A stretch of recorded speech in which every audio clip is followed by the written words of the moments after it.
रजनी अपने माँ बाप की इकलौती संतान है। रजनी के पिता ने सोचा समय रहते ही बेटी की शादी कर लूं, इसलिए रजनी के पिता ने रजनी के लिए रिश्ते देखना शुरू कर दिए। एक दिन रजनी को देखने लड़के वाले आए। रजनी के होने वाले ससुर जी ने कहा, आपकी बेटी तो हमारे घर में राज करेगी। वह चाहे तो अपनी पढ़ाई भी पूरी कर सकती है। पढ़ते समय कोई उसे किसी काम के लिए नहीं कहेगा, बल्कि उसे पानी भी वहीं बैठे मिलेगा। और फिर हमारे बेटे देवांश और रजनी का फील्ड तो एक ही है। वह दोनों एक साथ नौकरी भी कर सकते हैं या अपना खुद का बिजनेस खोल सकते हैं। वैसे भी देवांश एक कंपनी बना रहा है, उसमें रजनी बेटी को भी डायरेक्टर बना देंगे। ऐसे वह पूरी मालकिन रहेगी हमारे घर की। मुकेश जी ने हंसते हुए रजनी के पिता से कहा। रजनी के पिता यह सब बातें सुन सोचने लगे, मैं ऐसे ही परिवार की तलाश कर रहा था जहाँ पर मेरी लड़की को पढ़ाया लिखाया जाए, उस पर कोई पाबंदियाँ ना हो। अब तक जितने भी लड़के देखे हैं सब ने कुछ ना कुछ शर्त रखी थी, इसलिए मुकेश जी की बातें सुनकर अपनी बेटी का भविष्य बहुत उज्जवल दिखाई दिया और रजनी और देवांश का रिश्ता तय हो गया। सही समय पर दोनों की शादी हो गई। शादी में रजनी के पापा ने बहुत दहेज भी दिया था।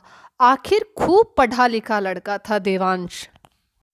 4 दिन बाद जब देवांश और रजनी का हनीमून का प्रोग्राम बना तो ननद और नंदोई और उनका बेटा भी तैयार हो गए।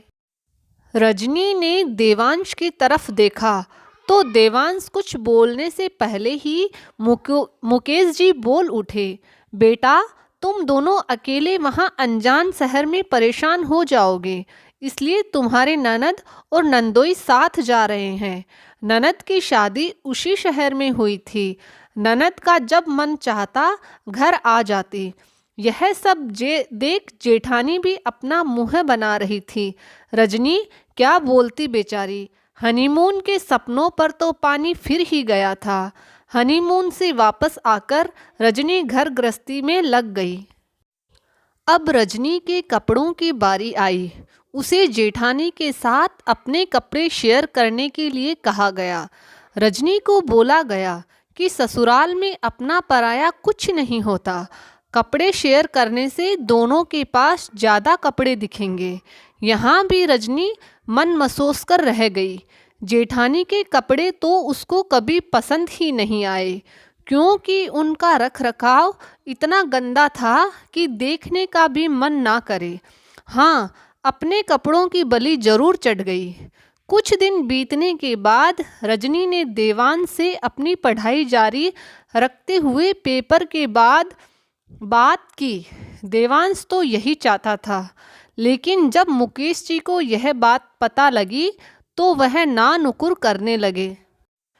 देवांश के कहने से वह मान गए तो जेठानी बोली, मैं अपने हिस्से से ज़्यादा का काम नहीं करूँगी। ननद ने कहा, पढ़ लिख कर क्या करोगी, अपनी घर गृहस्थी संभालो, इसी में भलाई है। उस दिन रजनी से चुप नहीं रहा गया और वह बोली, पापा जी शादी से पहले तो आपने कहा था कि तुम पढ़ाई करोगी तो तुम्हें पानी के लिए भी उठना नहीं पड़ेगा। अभी तो सारे काम की बातें हो रही हैं।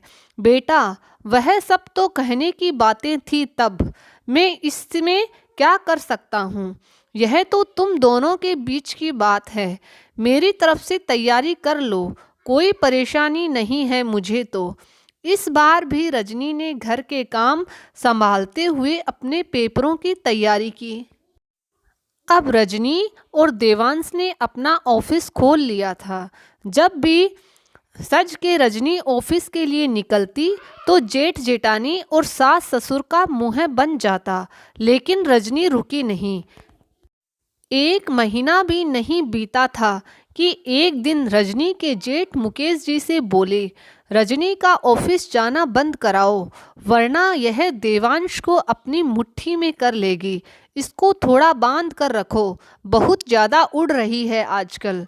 उस दिन मुकेश जी ने रजनी को बुलाया और कहा, बहू तुम तो रोज ऑफिस चली जाती हो और पीछे सारे काम अकेले निशा को करने पड़ते हैं।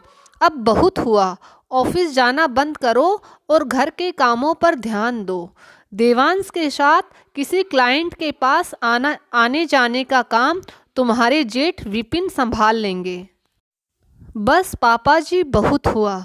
शादी से पहले तो आप लोगों ने मेरे पापा से बड़े बड़े वादे किए थे, लेकिन मैं समझ गई हूँ यह सब तो कहने की बातें हैं, क्योंकि आपको दिख रहा था यहाँ से मोटा दहेज मिल रहा है। शादी के बाद से आपने तो मेरे पैरों में मीठी मीठी बातों की बेड़ियाँ ही पहना दी।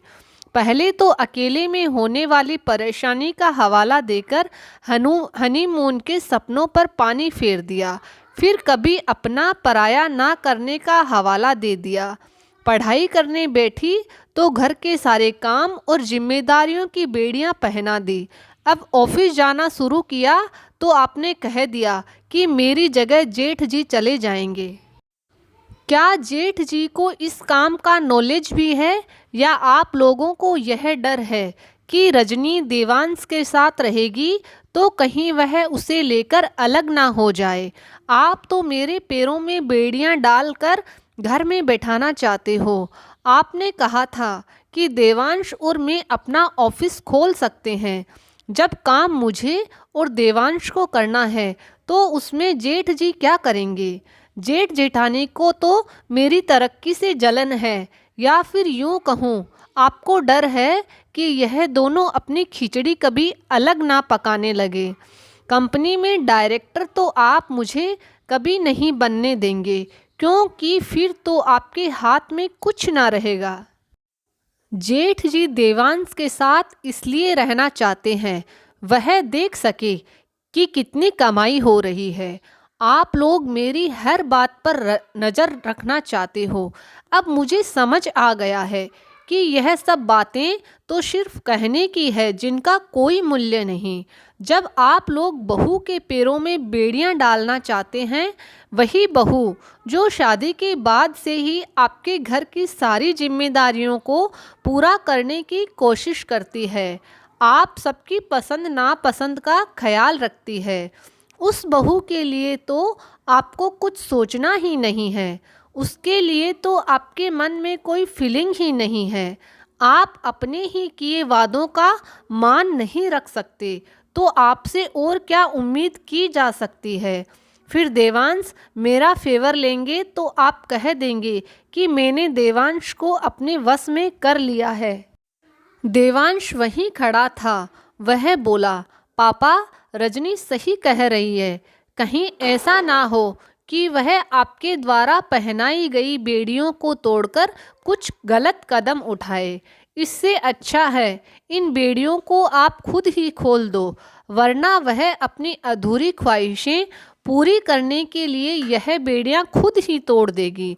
इतना कहकर रजनी और देवांश वहां से चले गए। पीछे रह गए मुकेश जी और उनका बेटा और बहू, जो अभी भी रजनी के खिलाफ भड़का रहे थे कि उसने देवांश को अपनी मुट्ठी में कर लिया है। तो दोस्तों, आपको मेरी ये कहानी कैसी लगी? अगर आपको पसंद आई तो मेरे चैनल को सब्सक्राइब ज़रूर करिएगा। मैं ऐसी ही कहानियाँ आपके लिए और लेकर आती रहूँगी। जय श्री कृष्णा।